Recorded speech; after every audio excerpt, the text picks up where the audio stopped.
Senhor, amém? Então pega aí a tua Bíblia, abre comigo no Evangelho de Marcos, sentado mesmo aí.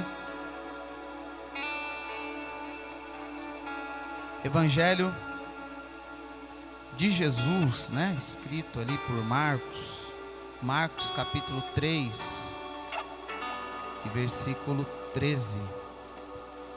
Marcos 3:13. Glória a Deus.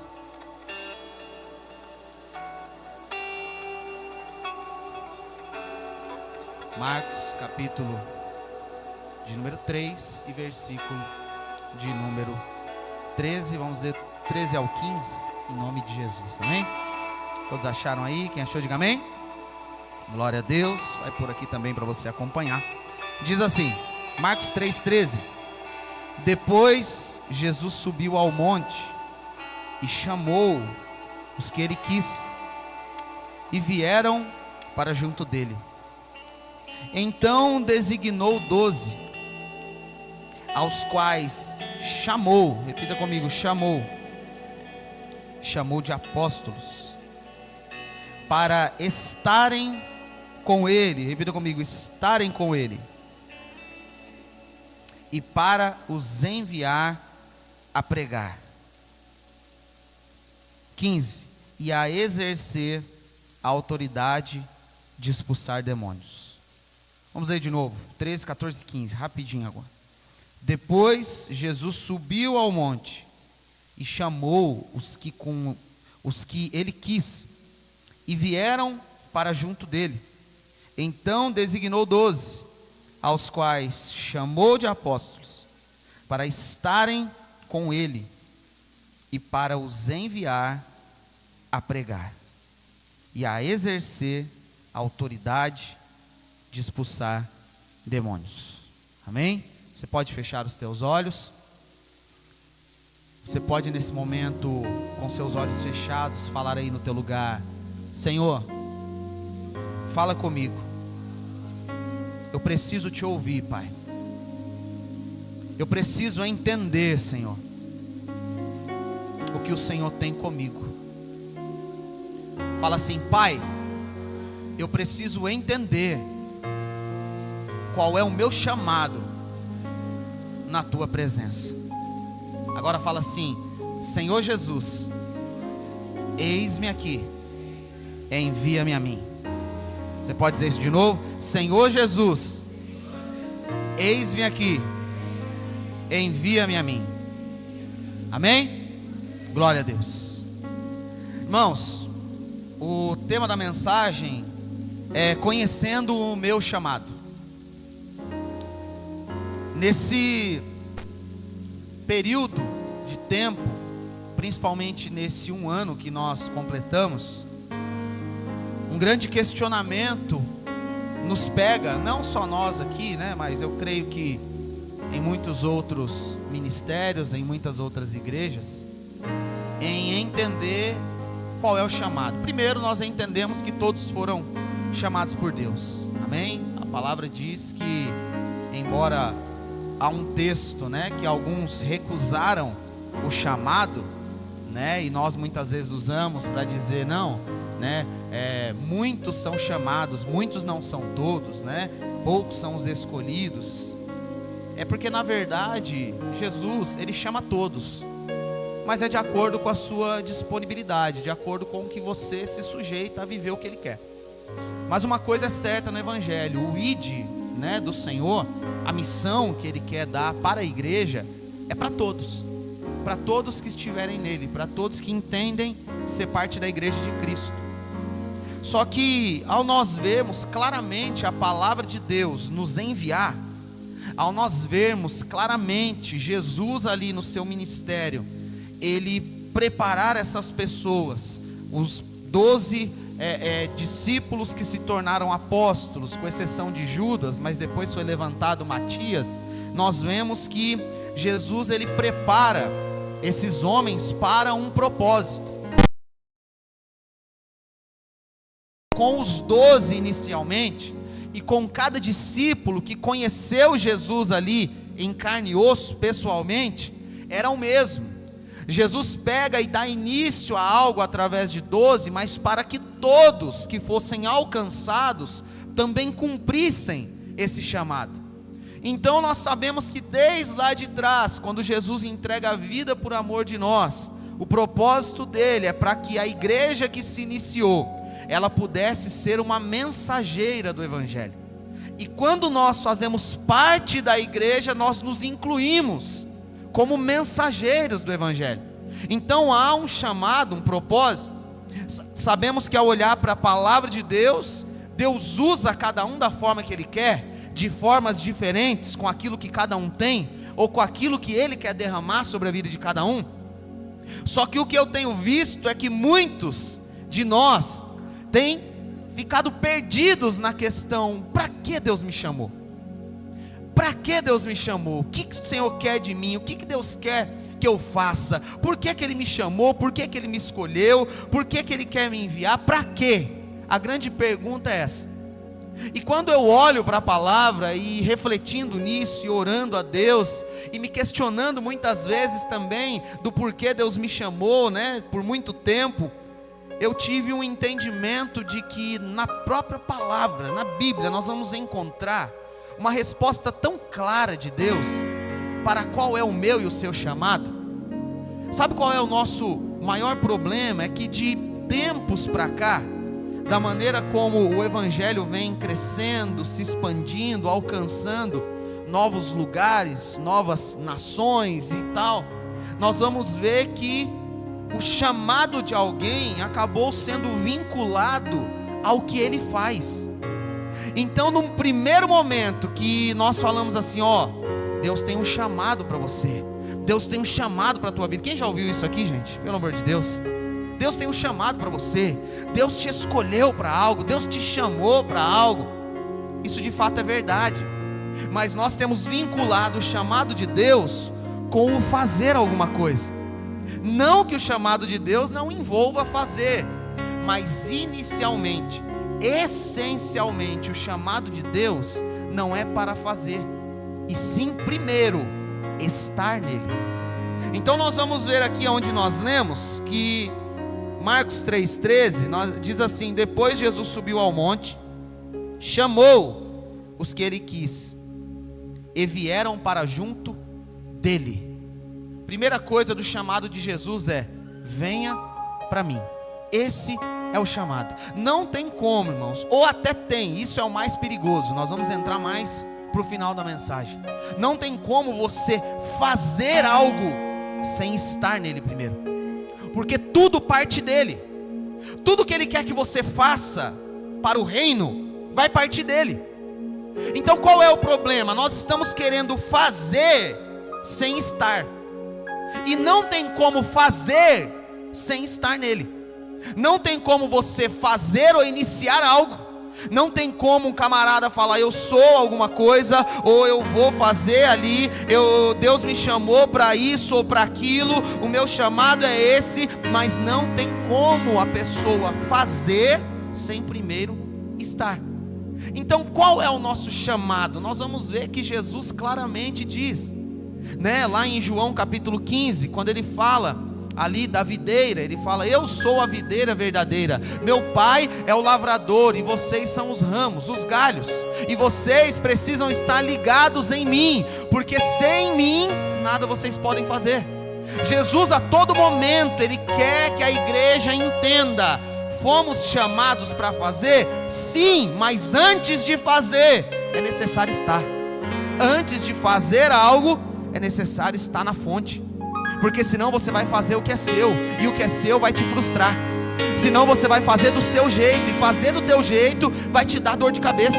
Senão você vai fazer o que você acha, o que você pensa, e não o que ele quer, o que ele está mandando e direcionando. Então o fazer tem que vir sempre depois do estar. Então olha para alguém do teu lado e fala assim: você está fazendo sem estar nele? Porque senão vai dar ruim, vai complicar. Porque o chamado de Cristo, o chamado de Deus para todos é: eu quero que você esteja em mim. Esse é o primeiro chamado, gente. E nós temos pulado essa etapa, achando que ela não é importante. Sabe, hoje se você pegar, você vai achar curso auxiliando pastores. E se você pega um camarada que ele se denomina um pastor, ele vai lá, ele aprende algumas coisas, ele sobe no altar, ele abre uma igreja, ele monta, ele faz, e ele começa a fazer. Mas às vezes aquilo que ele está fazendo não diz necessariamente que ele está no Senhor fazendo aquilo. E esse é o grande problema, porque na igreja hoje nós temos visto pessoas cheias de vontade de fazer, mas não estão nele. E quando você começa a fazer sem ele, você vai ver que a missão começa a querer fracassar. Você vai ver que você começa a perder as forças. Você vai ver que as coisas não saem do jeito que você quer. Por quê? Porque você ainda não entendeu que antes de começar a fazer, você tem que estar nele. Então olha para alguém do teu lado e fala assim: você precisa estar nele. Você precisa estar nele. Irmãos, isso não é para quem sabe, isso é para quem entende que é necessário. Sabe, eu não preciso ali entender que eu fui chamado. Não, Deus falou claramente comigo: eu fui chamado para ser pastor. Não, eu entendi antes mesmo de ser chamado. Eu falei: eu preciso estar nele. Meu irmão, eu já fiz muita coisa na igreja. Tem uma galera que me conhece da antiga aqui. Eu já arrisquei tocar bateria. Olha, eu já recebi pessoas na entrada. Eu já coloquei galão de água na igreja. Eu já vim limpar a igreja desde lá atrás, das outras igrejas. Eu já participava, eu estava ali. E todas as vezes que eu pensava: para que Deus me chamou? E eu não sabia disso. Mas glória a Deus que na prática eu estava fazendo isso. Eu não sabia qual era o chamado para eu fazer. Mas eu falei: se eu ainda não sei o que fazer, eu vou ficar nele. Eu vou ficar nele recebendo. Eu vou ficar nele trocando galão de água. Eu vou ficar nele limpando a igreja. Eu vou ficar nele auxiliando no que for preciso. Eu primeiro quero estar nele. Se eu ainda não sei o que fazer, eu entendo que eu preciso estar nele. Aí a palavra vai nos dizer que Jesus nos chama primeiro. O seu primeiro chamado ou o início do desenvolvimento do seu chamado é estar em Jesus. Esse é o início de tudo. Agora nós temos iniciado de forma errada. Nós temos iniciado fazendo as coisas. Nós temos iniciado trabalhando e servindo. E meu irmão, pensa numa coisa dura e difícil. É quando você se desgasta. Sabe, eu não estou falando isso para criticar pessoas que servem. Eu estou falando isso porque a gente vê estampado no rosto de muita gente eles se desgastando e se entregando para servir e não tendo resultados. Só que aí nós precisamos entender: enquanto você for somente o servo que não parou primeiro para estar nele, você vai continuar servindo muitas vezes sem sucesso, sem resultados. Então nós vemos na palavra de Deus que a essência do chamado de Deus na vida de todos é estar nele, é conhecê-lo. Quando Deus criou todas as coisas, Ele nos criou para termos intimidade, para conhecer e para estar nele. Em Atos, capítulo 17, eu peço que coloque aqui para mim, Atos 17, 26, acompanha aqui. Em Atos 17, versículo 26 até o 28, olha o que diz: de um só homem fez todas as nações para habitarem sobre a face da terra, havendo fixado os tempos previamente estabelecidos e os seus limites da sua habitação. Aqui está falando de Adão, tá? Da criação, que a partir de um homem ele fez todas as nações, até nós que estamos aqui hoje. 27, aí vem o propósito, ó. Ele criou os seres humanos ali para habitarem na terra. E aí vem o 27 falando do propósito: para buscarem Deus, se porventura tateando o possam achar, ainda que não esteja longe de cada um de nós. O 28, pois, pode repetir comigo? Pois nele, é isso que está escrito aqui? 28, pois nele vivemos, nos movemos e existimos, como alguns dos poetas de vocês disseram, porque dele também somos geração. O que Paulo está dizendo aqui? Paulo está dizendo para esse povo que desde a criação nós somos criados para estar nele, gente. Nós vimos aqui no primeiro dia de festa que Deus criou o homem para estar com ele, para ter relacionamento. O primeiro propósito de Deus, a intenção de Deus a nos criar é que nós estivéssemos nele. que nós tivéssemos relacionamento com Ele, que nós viéssemos a conhecer mais a Ele. Então nós vemos que lá no jardim, quando Adão ele peca, nós vimos aqui no primeiro dia de festa, o que Deus faz quando Deus chega e se depara com Adão que pecou? Nós vimos que Adão, ao pecar, ele percebe que ele está nu, e ele então se esconde da presença do Senhor, porque agora ele tinha entendimento, ele desobedeceu a Deus, e ele se esconde. Mas quando Deus aparece, a pergunta de Deus para Adão é: ei, Adão, o que você fez? Não, Deus pergunta assim: Adão, onde você está? Meu irmão, Deus podia chegar e perguntar assim: Adão, o que você fez, cara? Você pecou contra mim, cara. Você me chateou, me magoou, me entristeceu, me traiu, você me enganou. Não, Deus não pergunta o que ele fez. Deus pergunta assim: onde você está? Era Deus querendo dizer assim: cara, olha o que você fez, para onde isso te levou? Te levou a romper o relacionamento, a intimidade que eu queria ter com você. Olha isso aí que você fez, o pecado quebrou o propósito inicial que eu tinha, que era o quê? De vivermos ali em comunhão, eu e você, Adão. Então Deus, desde o início da criação, Ele cria o homem para estar nele, para fazer parte da vida dele, para estarem ali ligados, e o homem caminhando segundo a vontade de Deus, por estar Deus ali presente na vida dele. Então nós vamos ver que na Bíblia claramente isso fica evidente, de que antes de Deus querer que eu e você faça alguma coisa, Ele quer primeiro que você esteja com Ele, que você esteja na presença dEle. Quando nós olhamos para a palavra de Deus, nós vamos ver também Moisés. Nós vamos ver que Moisés, ele fica 40 anos lá no Egito. Quando nós lemos Atos, nós vamos ver, Atos dos Apóstolos, nós vamos ver que Moisés, ele aprendeu tudo que era estudo ali no Egito, tudo que era a faculdade do Egito, ensino do Egito. Ele se tornou um homem que conhecia tudo, ele estudou tudo, ele se tornou um cara culto, né, na cultura do Egito, ele se tornou um cara que conhecia todas as coisas.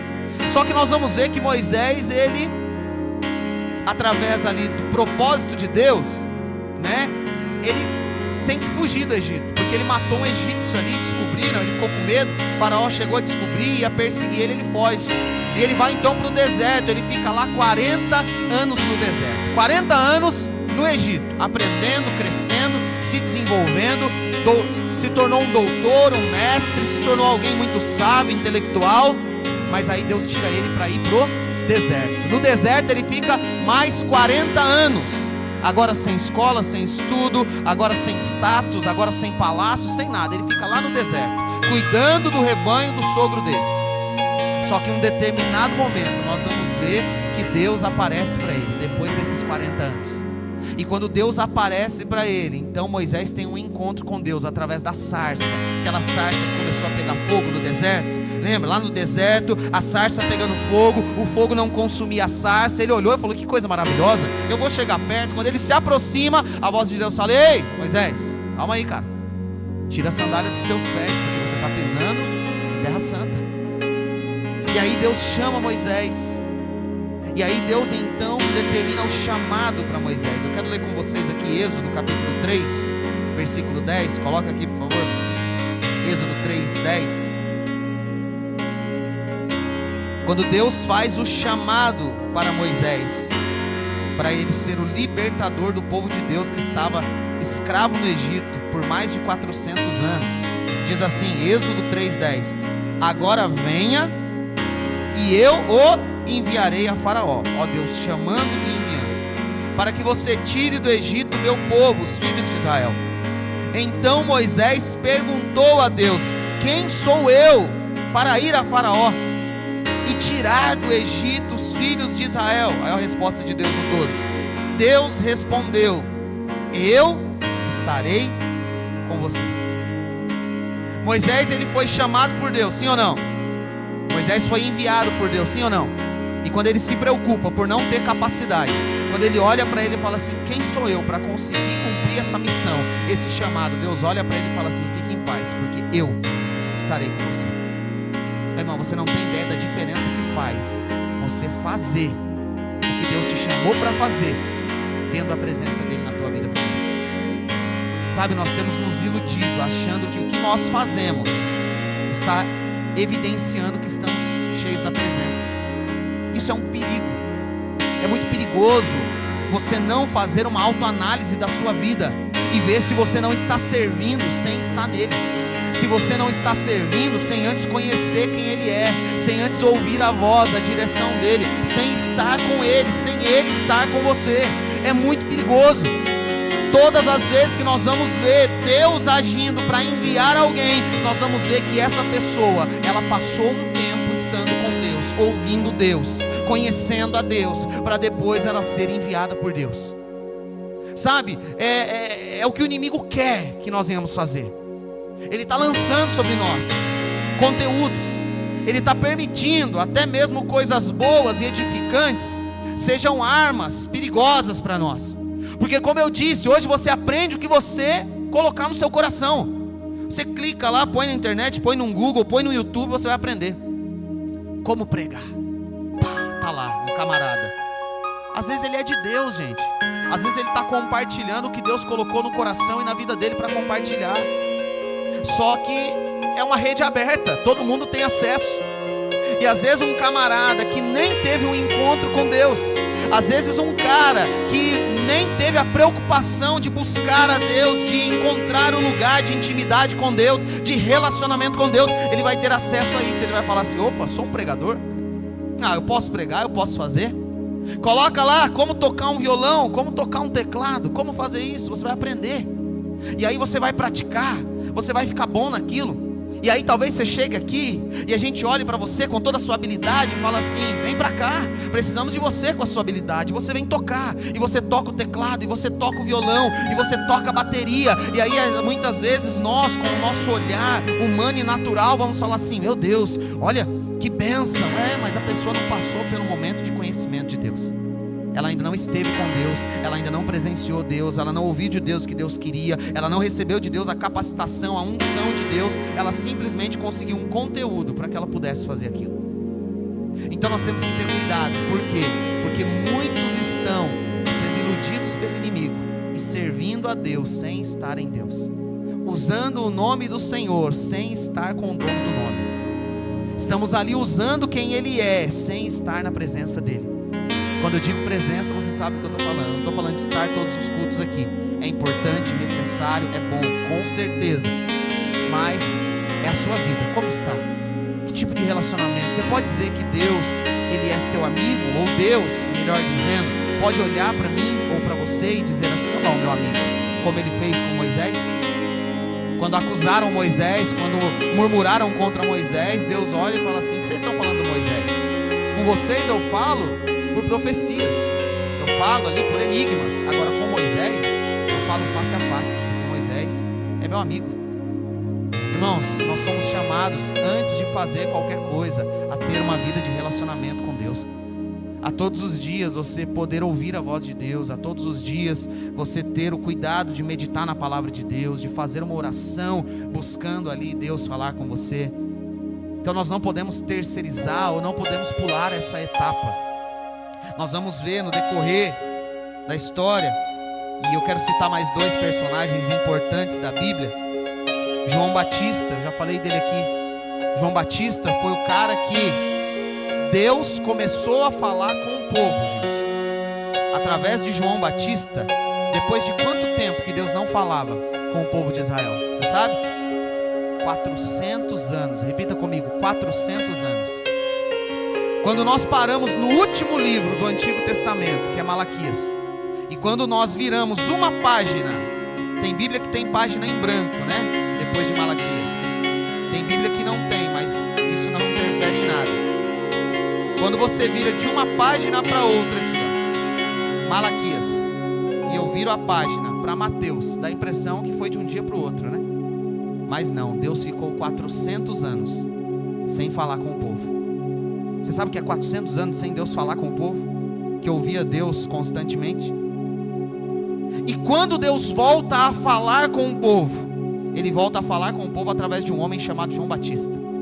A palavra diz que Jesus, ao pregar, ele falou assim: dos nascidos de mulher até esse momento, não há nenhum maior do que João Batista. Você pode pegar no Antigo Testamento todos os profetas. Você pode pegar Moisés, que é o libertador, que ali o Israel olha para ele e fala assim: é quem trouxe as leis de Deus para nós. Você pode pegar Abraão, que é o pai da fé, que muitos judeus ali o idolatram às vezes. Nós vamos ver, Jesus estava dizendo: João Batista é maior do que qualquer um do Antigo Testamento. Nós vamos ver então que João Batista, ele chega, e quando ele chega, qual era a mensagem dele? A palavra de Deus nos diz que ele estava no deserto, pregando a mensagem. Qual mensagem? Arrependam-se, arrependam-se.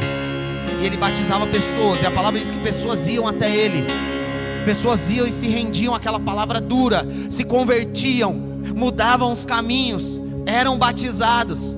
E aí eu olho, eu fico vendo, meu Deus, como pode esse cara ter tido sucesso? O Senhor não falava há 400 anos. Esse cara chega, ele começa a falar lá no deserto, todo mundo vai até ele para ouvir, e não só para ouvir, eles recebem aquela palavra, eles são transformados, eles se prostram, se arrependem dos pecados, são batizados, e começa a caminhar da maneira que agora Deus queria de cada um. Eu olho e falo assim: como que esse cara fez isso? Simples, irmãos, porque antes de fazer, ele ficou um tempão na presença. Quando nós começamos a estudar, nós vamos ver que o ministério de João durou 18 meses. Repita comigo: 18 meses. Menos de 2 anos durou o ministério de João Batista, a pregação, aquilo que ele estava anunciando, ele ali que estava anunciando a vinda de Cristo. Agora chuta quanto tempo durou de João lá no deserto, sozinho, sem ninguém, só ele e a voz de Deus. Porque quando perguntaram para João: quem é você? Fala para nós, você é o Cristo, você é Elias, você é o profeta? João falou assim: não, eu sou a voz do que clama no deserto. João Batista ficou 18 anos sozinho no deserto, ele e a voz de Deus, ele e a presença de Deus, para depois de 18 anos ele sair, ou nem sair de lá, né? Ele começar a falar, exercer, fazer, e as coisas começarem a acontecer do jeito que Deus queria. Você está achando que é brincadeira? Eu sei que Deus faz da maneira dele. Eu não estou aqui para dizer para você que Deus faz em um tempo X na vida de cada um. Tem gente que Deus pega hoje, amanhã Deus já derramou, já tratou, já libertou, já fez e já está sendo usado por Deus. Eu só estou dizendo que ponha algo na sua cabeça: não queira ser usado sem estar em Deus, sem olhar para a tua vida, fazer a análise e falar: Senhor, será que eu estou em Ti? Se for necessário, para um pouquinho o que você está fazendo. Se for necessário, pede um tempinho, reflita, olhe para a sua vida e fala assim: meu Deus, até aqui eu fiz o que fiz, mas eu não conheço o Deus que eu estou pregando. Eu não conheço o Deus que eu falo quando eu subo no altar. Eu não conheço Deus que eu estou ministrando, que eu estou fazendo, exercendo o meu chamado. Eu não conheço, eu não tive tempo com Ele, eu não tive intimidade com Ele, eu não fui para um lugar onde eu pude conhecer Ele mais, estar mais perto dEle, querer mais da presença dEle. Irmãos, é necessário, senão você vai sempre se frustrar, senão você vai ver que não vai dar resultado o seu chamado, ou seja, o que você está fazendo. Porque o primeiro chamado a estar em Deus é conhecer a Deus e depois ser usado por Ele. Nós vamos ver a vida de Paulo, mesma coisa. Você sabe que Paulo era um dos caras mais intelectuais da época dele. Paulo era um cara que conhecia a Torá, o Antigo Testamento ali, de capa a capa. Ele era um cara instruído, né, em todos os estudos ali. Ele era um fariseu, ele era um judeu aplicado, ele teve ali o seu mentor Gamaliel, um homem instruído da lei. Só que quando ele tem um encontro com Jesus, o que acontece? Ele cai como morto, ele fica cego. Aí Jesus fala com ele: Paulo, não é Saulo ainda, mas para a gente entender: Paulo, por que você está me perseguindo? Aí Paulo diz: Senhor, és tu? Ele diz: é. Você não está vendo quanto está sendo difícil você me perseguir? Aí Jesus vai, leva ele até Ananias. Naquele lugar onde ele está, Ananias ora por ele. Aí as escamas caem do olho dele depois de 3 dias. Paulo é batizado e imediatamente ele começa o chamado dele. Não, se você ler com atenção a palavra, você vai ver que o apóstolo Paulo, o cara que escreveu quase a metade do Novo Testamento. O Novo Testamento ele tem 27 livros. O apóstolo Paulo ele escreveu 13. Um cara extremamente usado por Deus. Temos como doutrina da palavra de Deus tudo aquilo que ele escreveu, inspirado por Deus, pelo Espírito Santo. Mas foi ele que participou disso. Paulo fez 3 viagens missionárias. Paulo saiu do continente onde ele estava. Ele alcançou a Europa. Ele ia com poucas pessoas, cheios da presença de Deus, e o evangelho ia se expandindo a outras nações. Meu irmão, não tinha celular, não tinha internet, não tinha carro, não tinha veículo, era só navio, dias e dias de viagem, e o cara foi. Todo lugar que ele chegava, ele plantava uma igreja, ele falava do evangelho, pessoas se rendiam a Cristo, e as coisas aconteciam, mas não foi fácil assim como a gente pensa. Paulo ficou 3 anos no deserto, ouvindo Jesus ensiná-lo, ouvindo as revelações que Jesus tinha para derramar sobre a vida dele. Paulo ficou 10 anos em Tarso, esquecido, sem ser usado, para o momento certo Deus usar a vida dele. Meu irmão, não importa o quanto tempo você espere para ser usado, mas espere na presença do Senhor. Não troque a presença dele, não troque o estar com ele, o relacionamento com ele, com o fazer aquilo que você sabe que ele chamou você para fazer. É óbvio que você sabe, eu sei disso. Deus nos dá sinais, sabe? Deus prepara as coisas. Eu olho para a minha vida e eu tenho sinais de Deus, de que Deus me colocaria como pastor há muitos e muitos anos atrás. Eu vi Deus trabalhar, me ajudar a desenvolver, perder um pouco do medo, da timidez, lidar com o público. Trabalhei 11 anos no mercado, não entendia, eu não queria ficar lá desde o primeiro ano. Fiquei 11. Mas uma coisa que eu aprendi é lidar com o público, é olhar, né, para a carinha de cada um lá e ver, esse camarada está irritado hoje, esse aqui está animado, esse aqui eu posso dar um bom dia alegre, esse aqui eu espero ele falar comigo. Então a gente vai aprendendo a lidar com pessoas, meu irmão. O pastor tem que aprender a lidar com pessoas. Pessoas são difíceis, mas se Deus nos chamou para isso, Ele nos capacita. Mas antes de ser usado por Deus, eu sempre busquei estar em Deus. Então antes de você ser usado ou usada, aprenda a estar em Deus. Amém? Você pode olhar para alguém do teu lado e falar assim: primeiro esteja nele, depois Ele envia você. Primeiro esteja nele, primeiro conheça ele, primeiro se aprofunde na presença dele, primeiro queira um relacionamento com ele, intimidade com ele, mesmo que você não seja usado, né? O problema hoje é que para nós a impressão que dá é que se a pessoa não for usada, ela não é de Deus. Meu irmão, tem tanta gente cheia de Deus, sem um microfone na mão, sem uma posição de destaque, sem ninguém ver ela, porque elas aprenderam primeiro a estar em Deus. Daqui a pouco, quando o microfone chegar, o instrumento chegar, a oportunidade chegar para ela, primeiro, não vai ser nada novo, porque ela já deixa Deus usar ela por estar em Deus. Segundo, ela não vai ter medo e dificuldade, porque ela já entendeu que o processo já estava sendo feito na vida dela, então ela não vai se render, ela vai entender que Deus chamou.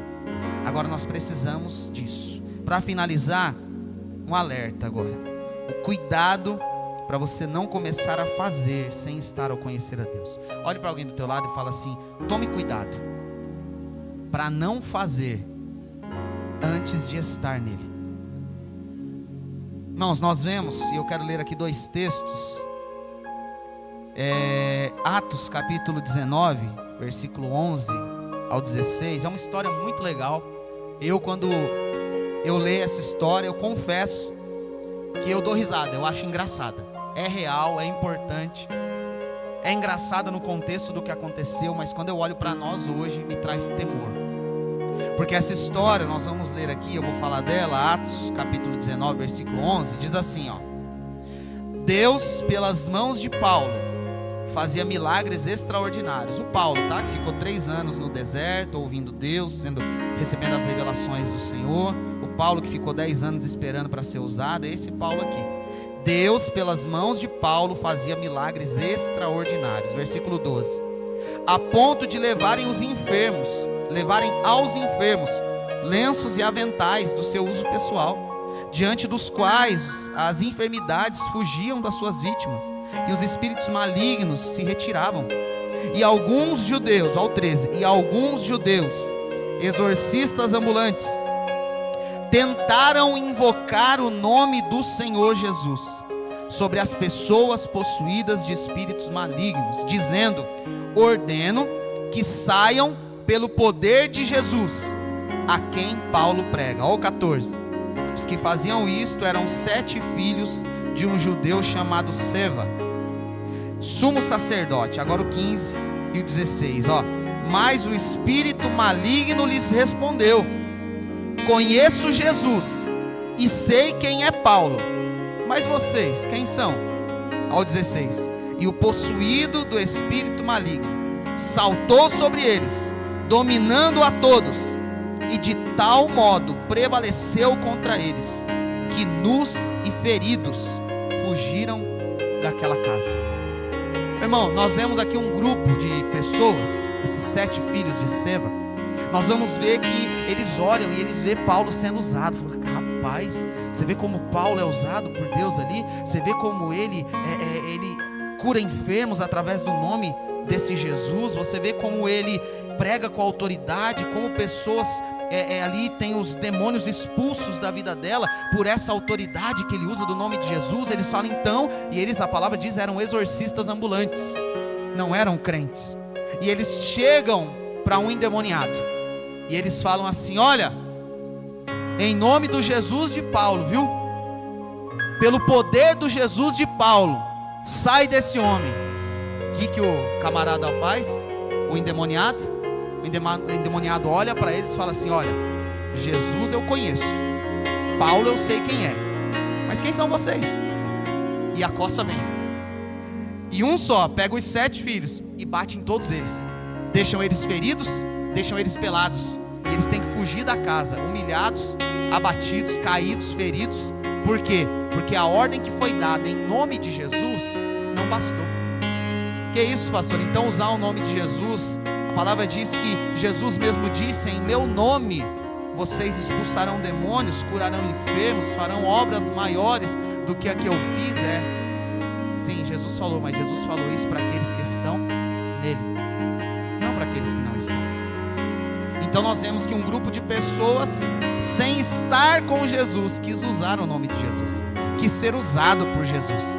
Tomaram uma coça, gente, apanharam feio, voltaram, como diz o ditado popular, com o rabinho entre as pernas, humilhados, porque quiseram ser usados sem conhecer Jesus, sem estar com Jesus. Mas pior que isso, a segunda história que você já me ouviu, falar aqui, que está lá em Mateus 7, 22, essa para mim é a pior e é a que nós temos que ter mais cuidado, porque uma coisa é eu tentar ser usado e tomar um couro, aí eu vou olhar e falar assim: poxa, eu não estava tão firme igual eu pensava que estava, poxa, eu realmente não conheço Jesus e Deus já me deu a resposta, eu preciso voltar e conhecer Ele primeiro, ter intimidade com Ele para depois ser usado. Amém, glória a Deus. Quem sabe esses jovens não se renderam a Cristo? A Bíblia não diz, mas eles podem ter se rendido a Cristo, falado assim: então vamos conhecer o Senhor primeiro para depois a gente ser usado. A Bíblia não fala, mas em Mateus 7, 22 e 23, que é o texto que me causa mais temor de toda a Bíblia, gente, de verdade, é esse: muitos naquele dia vão me dizer: Senhor, Senhor, nós não profetizamos em seu nome?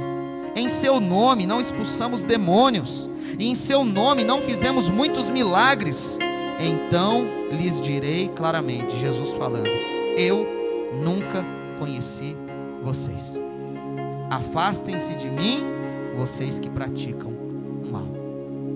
Talvez pessoas vão passar a vida inteira sendo usadas por Deus, gastando suas energias, seus esforços, suas artimanhas, para chegar naquele grande dia diante do nosso soberano juiz que é Cristo, olhar para Ele e falar assim: e aí, Senhor, gostou da maneira que eu servi?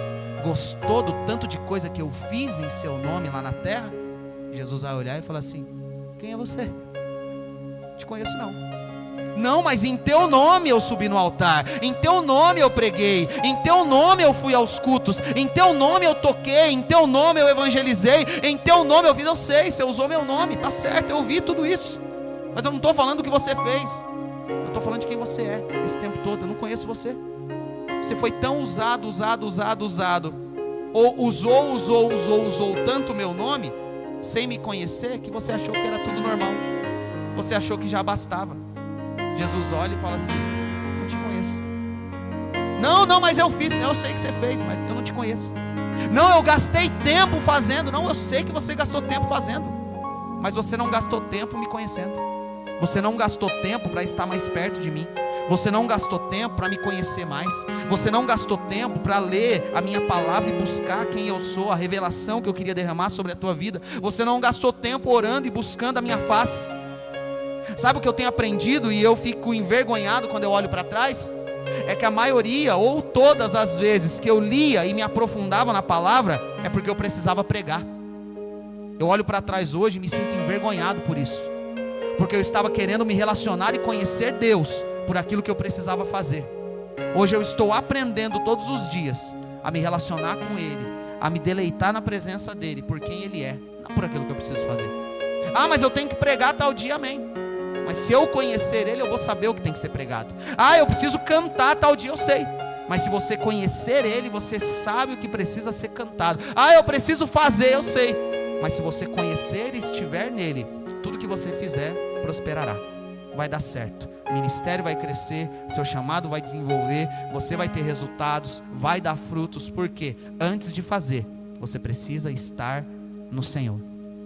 A pergunta é: será que alguns de nós aqui está fazendo muito, mas está do pouco com Ele? A pergunta é: será que o desejo do seu coração é maior em fazer ou maior em estar? Desde o início desse ministério eu venho falando, eu louvo a Deus pela estrutura que em um ano Deus nos deu. Temos microfones, temos instrumentos, temos ali aparelhagem muito boa. Queremos mais? Sim. Entendemos que precisamos de mais para dar melhor qualidade? Sim. Mas eu venho pregando aqui, todos que estão aqui desde o início estão de prova. Quem é você sem o microfone? Quem é você sem o instrumento que você toca? Quem é você sem o louvor que você louva? Quem é você sem os aparelhos que você opera? Quem é você sem a função da igreja que você tem hoje? Quem é você se não tiver a estrutura que nós temos? Quem é você? Essa é a pergunta a ser feita. Quem sou eu sem o que eu faço? Quem sou eu sem aquilo que eu estou fazendo? Se tirar o microfone de mim agora e eu não puder mais subir nesse altar, quem sou eu? Essa é a pergunta que eu faço. Será que eu vou continuar servindo porque eu conheço? Será que eu vou continuar adorando porque eu tenho intimidade com Ele? Ou será que eu vou olhar e vou falar assim: ah, poxa, eu não faço mais, então agora sei lá o que eu vou fazer da vida. Muitos estão perdidos por não estarem fazendo, mas isso é o reflexo de que não estão conhecendo o Deus que serve. Não estão tendo relacionamento, intimidade com Deus que você serve. Sabe, eu creio muito que nossa igreja irá fazer muitas coisas em nome do Senhor. Mas a grande luta que nós temos hoje não é em fazer. A grande luta é em buscar estar na presença dEle, em se derramar na presença dEle, em querer conhecer mais do Senhor, para que tudo que você faça no Senhor, você tenha sucesso. Amém? Olha para alguém do teu lado, fala assim: vamos a partir de hoje estar mais nele. Fala, se for, está muito tímido, fala assim: vamos a partir de hoje estar mais nele. Fica de pé aí no teu lugar.